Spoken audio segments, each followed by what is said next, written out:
D'abord, il faut apporter une petite correction. Heureusement,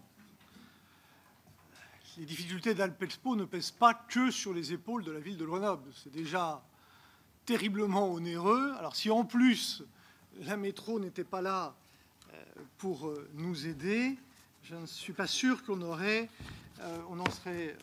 survécu à tout ce qui s'est produit. Donc, petite correction de ce point de vue-là. Au-delà de la désignation des représentants dans la SPL, au fond, cette délibération dit trois choses. Premièrement, elle signe, il faut le dire, l'échec de la politique que vous avez tenté de mettre en place depuis 15 mois à Alpexpo, puisque vous êtes arrivé en expliquant que vous vouliez développer l'actionnariat privé d'Alpexpo et que ce soir, c'est la fin de l'actionnariat privé d'Alpexpo avec la création d'une SPL, donc totalement sous contrôle et sous risque public. Ville, pour l'essentiel, et métro, un peu. Premier élément. Deuxième élément, dire que cette délibération, c'est une étape de plus dans le processus pour une nouvelle DSP. Et dire que nous abordons ce projet de nouvelle DSP dans une position de négociation, disons-le, extrêmement défavorable.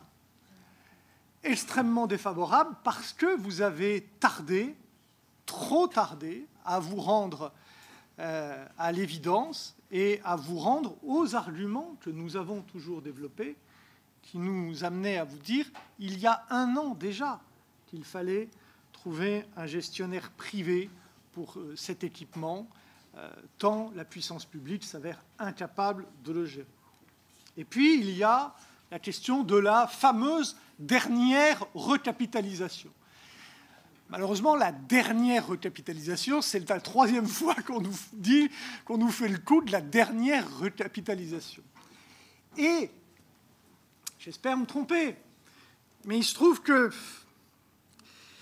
il y a quand même un peu du François Hollande chez Klaus Fast, tant ses prévisions sur les résultats d'Alpexpo ressemble étrangement à celle de François Hollande sur la fameuse inversion de la courbe du chômage.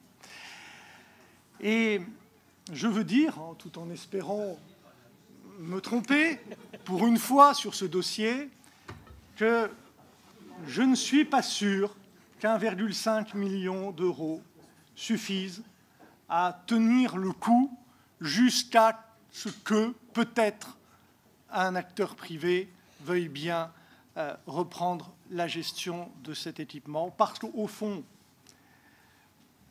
bien que la question d'une quatrième recapitalisation ne soit pas anodine, la question cruciale et, pour tout dire, assez angoissante pour toutes celles et ceux, et je sais que nous sommes tous angoissante de ce dossier, c'est: allons-nous trouver un gestionnaire privé pour reprendre cet équipement?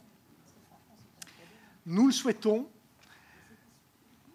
mais encore une fois, nous sommes en position défavorable du fait de vos errements, de votre attentisme, et il y a un risque pour que demain, nous nous retrouvions à 100% gestionnaire de cet équipement, avec toutes les conséquences que cela aurait, y compris même sur notre capacité à assumer la poursuite, je le dis, de l'activité.